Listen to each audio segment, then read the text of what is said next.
Hi hello guys, welcome back to my channel Tanvi kitchen channel में आप सभी का मोस्ट वेलकम है। तो आज फिर एक न्यू रेसिपी आपके साथ शेयर करने वाली हूँ, वह है लड्डू की। तो सर्दियों में बनने वाले लड्डू आज आपके साथ में शेयर करूँगी, किस तरह से बनाएं और खाएं, और बहुत ही टेस्टी बनेंगी। ज़्यादा बनाने का झंझट भी आपको नहीं लगने वाला और तुरंत बन के रेडी हो जाएंगे। ये लड्डू एक बार आप खा लेना तो इसी तरीके से बनाना पसंद करोगे। ये बहुत ज़्यादा फ़ायदा करते हैं सर्दियों में, खासकर ये सर्दियों में बनाए जाते हैं और खाए जाते हैं। तो उसके लिए हमें सबसे पहले लेना है कढ़ाई, फिर उसमें डालना है आपको घी। और घी मैं करीबन 2 चम्मच के लगभग घी डालूंगी, और जो इस तरह से ठिठुर चुका है वही इस तरह से 2 चम्मच लेना है आपको घी। तो ऐसे देख लीजिएगा कितना आप क्वांटिटी में बना रहे हो। मैं ज़्यादा क्वांटिटी में नहीं बना रही, क्योंकि मैं थोड़ी थोड़ी क्वांटिटी में बना रही हूँ।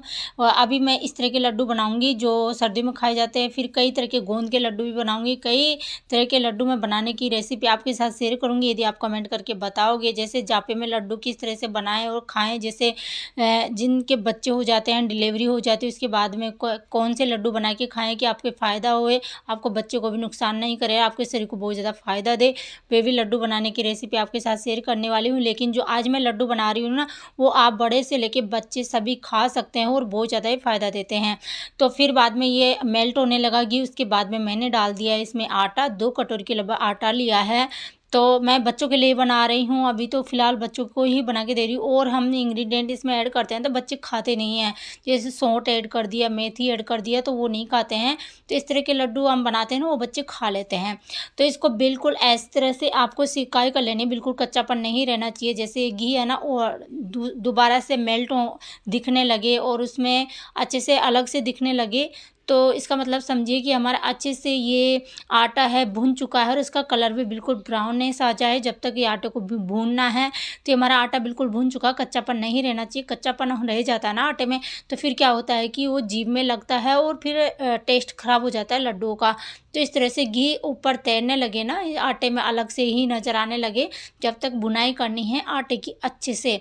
ऐसे नहीं कि आपको काला काला, क्योंकि इसमें आटा में घी अच्छे से जाना चाहिए, जब भी आटा अच्छे से भुन जाता है। ऐसे नहीं कि कम घी में ही आप आटा भूनने लग जाओगे तो आटा जल भी जाता है। और कढ़ाई ऐसी लेनी है भारे तले की, जो अच्छे से आप आटे की भुनाई कर सको। अब मैं इसमें दोबारा घी डाल रही हूँ। दोबारा घी भी मैं उतना ही डाली हूँ जो पहले मैंने आटा को भुनने में यूज लिया था। थोड़ा सा और मैंने ऊपर से डाल दिया था घी जब आटा भून रही थी, क्योंकि मुझे कम लग रहा था। तो भी आटा भुन चुका है और इसको मैंने निकाल दे के जैसे थाली में निकाल दिया है, और इसको साइड में रख लूँगी। अब ये मेल्ट हो रहा है घी, इसमें हम क्या क्या भुनेंगे वो आपको बताएंगे। तो अच्छे से आपको आटे को भुनना ज़रूरी है, जब भी आपका लड्डू टेस्टी बनेगा। इस बात का ध्यान रखिएगा, आटा अच्छे से भुन जाना चाहिए और घी की क्वांटिटी कम नहीं रखनी है, यदि आप आटा ही ले रहे हो जो रोटी बनाते हो। और यदि आप जो थोड़े मोटा गोल वाला आटा लेते हैं ना, उसमें कम घी भी चल जाता है। लेकिन जो आप आटा रोटी बनाने वाला ले रहे हो ना, उसमें अच्छे से घी होना चाहिए, जब भी लड्डू टेस्टी बनते हैं। अब मैंने इसमें ड्राई फ्रूट डाल दिए, बादाम, काजू, पिस्ता, और ये डाल दिए हैं मैंने जैसे खसखस। खसखस तो पोस्ता का दाने भी कहते हैं उसे। तो ये मैंने डाल दिए हैं और इनको अच्छे से भून लेना है, यानी 5 मिनट तक भुनना है, इससे ज़्यादा नहीं भुनना है। तो इनको भून लेना है और फिर बाद में इसको निकाल लेना है एक प्लेट में। तो इस तरह से भुनने से होगा क्या कि जैसे हम इसको लड्डू में डालेंगे तो और अच्छा फ्लेवर इसमें आ जाएगा लड्डू में। जो हम इस तरह से ड्राई फ्रूट भुनेंगे तो अच्छे से और अच्छा फ्लेवर आ जाएगा और इनों के अंदर घी अच्छे से चला जाएगा। तो सोनापन आता है घी जैसे लड्डुओं में, इस तरह से आप ड्राई फ्रूट भून लोगे तो ड्राई फ्रूट मैंने भून लिया है और मैं निकाल लूँगी उसी थाली में जिसमें मैंने आटा भून के निकाला है, उसी में ये ड्राई फ्रूट भी मैं निकाल ली हूँ। अब ये थोड़ा बहुत जो नीचे बचा है ना, वो पोस्ता के दाने यानी खसखस है ना, वो अच्छे से निकला नहीं है, इसलिए वो थोड़ा बहुत हल्का सा रह गया है। अब मैं क्या कर रही हूँ, इसमें डाल दे रही हूँ गुड़। तो गुड़ है, मैंने कितना डाला है इसमें, गुड़ मैं करीबन आधा किलो से थोड़ा सा ज़्यादा ले रही हूँ। तो आपको मीठा खाना कितना पसंद है उसके अकॉर्डिंग देख लीजिएगा। 2 कटोरी लगभग मैंने आटा लिया था, तो मैं ऐसे उसी तरह से जैसे 2 कटोरी के लगभग ही आपको लेना है गुड़। नाप लीजिएगा, कटोरी के हिसाब से मेजरमेंट से बता रही हूँ आपको, मैं तौल से नहीं बता रही हूँ। और फिर बाद में इसमें डाल देना है छोटे छोटे टुकड़े करके, ऐसे नहीं कि मोटे मोटे में ही डालना है। गुड़ को अच्छे से टुकड़ों में तोड़ लेना है इस तरह से और फिर डाल देना है। अब इसमें मेल्ट होने देना है। और जो मैं लड्डू बना रही हूँ ना, ये आप स्टोर करके भी रख सकते हो, महीने 6 महीने तक भी आप आराम से खा सकते हो, ख़राब नहीं होने वाले ये। तो अच्छे से स्टोर करके रखिए, जब भी आपके ये लड्डू ख़राब नहीं होंगे, जब भी आपका मन करे तब खाइए। लेकिन मैं अभी कम क्वांटिटी में बना रही हूँ, बच्चों के लिए बना रही हूँ तो इतना बना रही हूँ। लेकिन इससे अनुसार हम बनाएंगे ना इस तरह से तो लड्डू ज़्यादा फ़ायदे करते हैं। गुड़ के लड्डू खून बढ़ाते हैं, आयरन की कमी होगी ना बच्चों में तो वो भी पूर्ति करते हैं। और इसमें ड्राई फ्रूट डाले हैं वो ताकत बढ़ाते हैं शरीर को। और उस जैसे खसखस डाले हैं वो आँखों की कमज़ोरी होती है, आँखों की ज्योति को बढ़ाते हैं। तो आप इसमें काली मिर्च भी डाल सकते हो, मैंने काली मिर्च नहीं डाली है, काली मिर्च भी इसमें आप इन लड्डुओं में डाल सकते हो। बहुत ही टेस्टी आपके लड्डू बनके रेडी होंगे। तो ये आपको अच्छे से गुड़ को पिघला लेना है, ऐसे नहीं करना है कि आपको इसकी चाशनी बनानी, ये हमें नहीं करना है। बस गुड़ है अच्छे से मेल्ट हो जाना चाहिए, इतना ही आपको करना है। तो ये मैंने मेल्ट कर लिया है, बस इसकी चाशनी नहीं बनानी है, मेल्ट हो गया है। और जस्ट मैंने इसमें ड्राई फ्रूट जो आटा भुना हुआ था ना वो मैंने इसमें ऐड कर दिया है। अब ये ड्राई फ्रूट आटा जो डाल दिया तो आप देख रहे होंगे इसमें गुड़ की क्वांटिटी ज़्यादा नज़र आ रही होगी, लेकिन कुछ देर बाद में ये आटा फूल जाएगी इसके अंदर और ऐसे लगेगी गुड़ कम रह गया है और आटा ज़्यादा हो गया, इस तरह से हो जाएगा। तो देख सकते हो धीरे धीरे आपकी आंखों के सामने ही देख सकते हो ये आटा ज़्यादा क्वान्टिटी में नज़र आने लगेगा। और फिर अब मैं इसमें डाल दूँगी, मैं इसमें कद्दूकस किया हुआ नारियल का बुरादा नारियल डालूँगी। तो ये इससे क्या होता है कि हमारे हड्डियों को मजबूत करता है, हमारे शरीर के लिए बहुत ज़्यादा फ़ायदा करता है। जिसके सिर में दर्द होता है उसको भी ठीक करता है।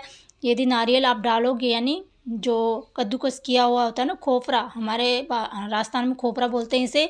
और फिर इसमें मैं डाल दूँगी मैं किशमिश। तो किशमिश भी हमारे शरीर के लिए बहुत ही ज़्यादा फ़ायदेमंद होता है, अच्छा होता है, पेट को साफ़ करता है, कब्ज़ को ठीक करता है और साथ ही साथ खून बढ़ाने का काम भी करता है।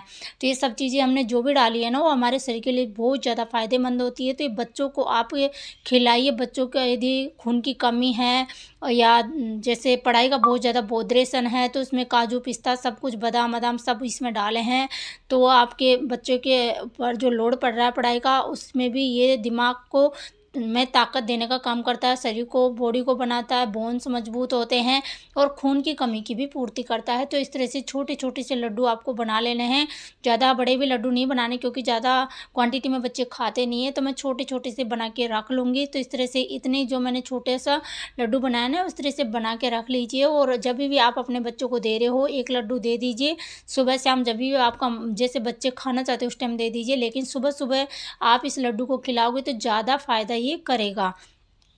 तो इस तरह का लड्डू आपको बनाना है। और फिर बाद में आपके बच्चों को कौन से टाइम खिलाना है इस बात का भी ध्यान रखना ज़रूरी, क्योंकि जो टाइम होता है ना उस टाइम खिलाते हो, किस तरह से खिलाते हो वो ज़्यादा फ़ायदा करता है।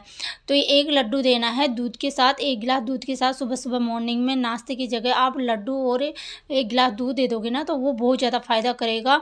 जैसे आप खाना खाने के बाद में लड्डू खाओगे ना, इसके बजाय आप खाली पेट इस लड्डू को खाओगे और दूध के साथ खाओगे ना तो दुगना तिगुना फ़ायदा ये होता है, इतना फ़ायदा करता है। और यदि आप खाना खाने के बाद में खाओगे तो इतना फ़ायदा नहीं करता है, क्योंकि हम खाना खा लेते हैं उसके ऊपर लड्डू जाता है तो इतना फ़ायदा नहीं करता है। लेकिन खाली पेट आप खाओगे इसको दूध के साथ तो बड़ा ही अच्छा लगेगा, खाने में भी अच्छा लगेगा और साथ ही साथ होगा क्या कि शरीर भी बहुत जल्दी ही बनेगा। और दूध के साथ खाएंगे तो बहुत ही अच्छा फ़ायदा करेगा, खून की कमी की पूर्ति को जल्दी से जल्दी पूर्ति को ठीक करेगा। मतलब जैसे कि खून की कमी हो गई ना बहुत जल्दी पूर्ति हो जाएगी। तो हमारे लड्डू बहुत ही अच्छे बन के रेडी हो गए हैं, मुंह में घुलने वाले और बहुत ही टेस्टी बने थे गाइस, यकीन मानिए। और मेरे बच्चों को तो बहुत ही ज़्यादा पसंद आए हैं ये लड्डू। तो ये सभी मैंने जो ड्राई फ्रूट्स ये डाले हैं वो आप डालिए, यदि आपके पास ना हो तो कम ज़्यादा कर सकते हो ड्राई फ्रूट्स में। तो उम्मीद करती हूँ आपको मेरी रेसिपी लड्डू बनाने की ज़रूर पसंद आई होगी। पसंद आई हो तो अपने बच्चों को ले बनाइए और खिलाइए और अपने बच्चों को तंदुरुस्त अष्टपुष्ट बनाइए, क्योंकि सर्दियों के टाइम ही खाने का टाइम होता है बच्चों को खिलाने का, खुद को खाने का।